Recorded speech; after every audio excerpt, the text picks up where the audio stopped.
Like many other games, High Noon has a box insert. The difference is, this box insert has a massive trench dug out in the middle of it. Supposedly, that trench is to house the 7 game decks, 4 of which are posse decks. You pick one of these posses at the start of the game and you try to wipe out all the other posses with it. The trench also holds all the gold. The gold you're awarded for your aggression and killing off other posse members. The gold that is tallied at the end of this 12-round game to crown a winner. Yes, the trench holds pretty much everything. I have a different theory about the purpose of this trench.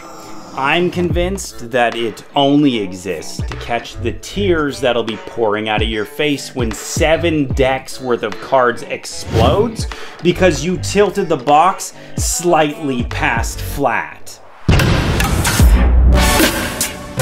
Yes, my hacking counter. See, I've been roasting, hacking, and reinventing board games since I was 8 years old, and this game is no different. Here's the totals thus far. Oh, and I spruced up the graphics a bit. But this isn't some ordinary board game review video turned hacking frenzy. No, you see me as Pones the player, but you also see me as Quentin Leroy, the leader of the Leroy Gang posse, and I just finished looting a crate. Hey, James.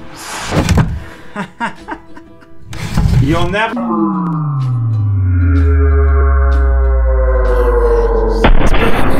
Daydream, waiting, counting and James was running towards the crate as the shots rang out. The plan was simple: rescue my gang from the bank while avenging my parents, win the game to get to the train heist, and finally, freedom. All with my brother James, my living, breathing brother. Welcome to reality. And there he was, my only brother, dead in the dirt directly beside me. I replayed the shots from memory.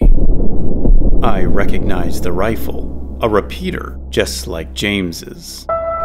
Which reminds me, 2 episodes back, James and I gunned down a Rough Rider. But I accidentally forgot to mention James's +1 damage that rifle ammunition gives on impact. The reason? Well, the rulebook requires you to memorize all of the meanings of these symbols instead of simply including a tasteful visual reminder.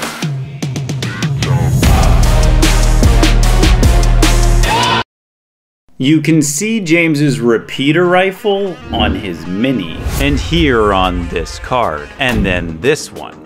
Oh, well, that rifle turned into some sort of shotgun hybrid thingy now, didn't it?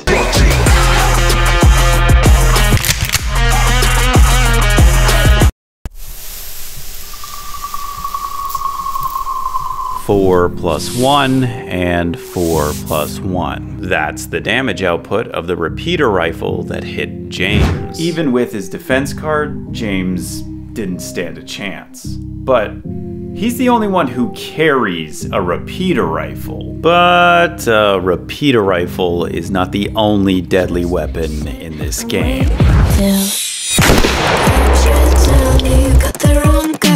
I was supposed to rescue them. I was supposed to swing around to the front of the bank and save everyone. Ah, it's you again. All of them? I was supposed to be the one on the ground in front of this crate, dead, not them. Change my fate. You deceived me. Give me back what you've taken. Undo what...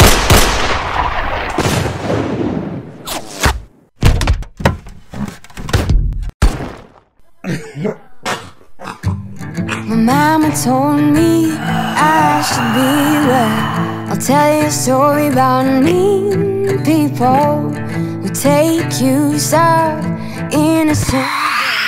Don't mean to scare you, but be careful. Maybe think twice before you walk alone. Call somebody to take you. There I was, laying in the dirt, barely clinging to life.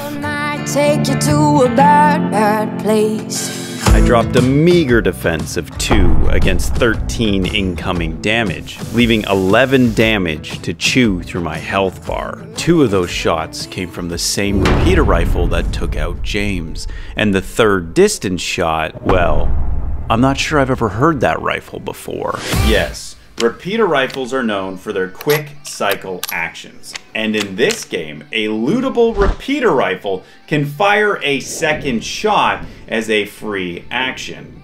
So then how does the same repeater rifle fire 4 times in 1 turn? See, there's really nothing that even comes close to that much damage output. That's 4 shots totaling 20 damage all in 1 turn. And the secret to this 4-punch tornado of death? Coffee. Sounds like an overpowered strat to me.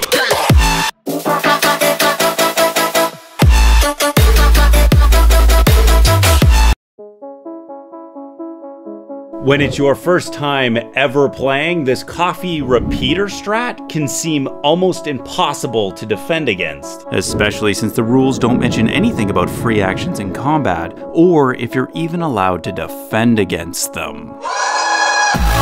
Hold up. Make things even worse, with all these weapon loot cards, first-time players end up in a giant guessing game. Are the weapons on my minis just for show? Do my characters start the game unarmed and I have to loot a crate for a weapon? The answer is no. Your character starts with its weapons, but the rules never clarify that.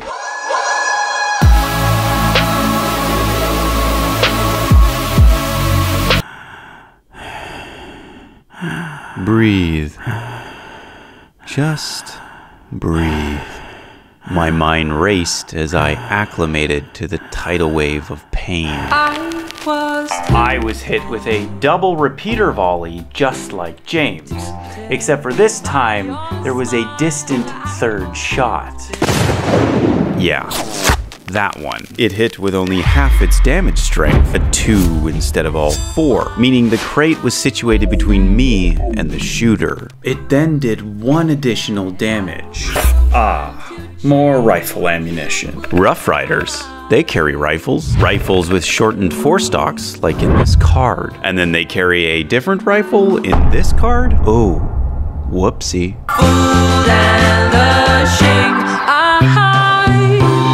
Too easy. We're going to rifle off the rest of my findings. Rough Riders don't carry pistols. The Rough Riders leader, Colonel Rogers, is horizontally flipped. Colonel Rogers' hat is on backwards, and on this one as well. What's this? A horribly shortened rifle strapped to his back?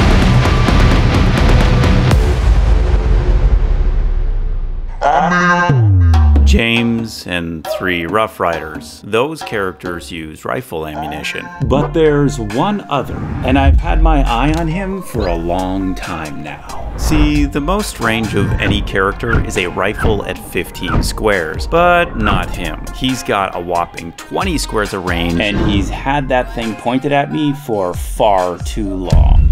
Of course, I'm talking about Kalataka. But what exactly is he holding? It's a precise match to his basic combat card, and also these well, the 2 rifles on the right are way different than the one on the left. That's embarrassing.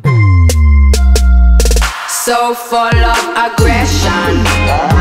Wait, is that a flintlock? Like the ones used in the American Civil War? You know, those rifles with such horrible aim that actual human beings lined up in front of each other at like 40 paces and still missed. But what about a rifled barrel? A flintlock with a rifled barrel is still no match for a legitimate rifle with cartridged ammunition. But there's a bit of an irony here. Those cards depicting the wrong rifle? Well, if Kalataka was holding one of those instead of the flintlock, he might actually be able to get 20 squares of accurate range.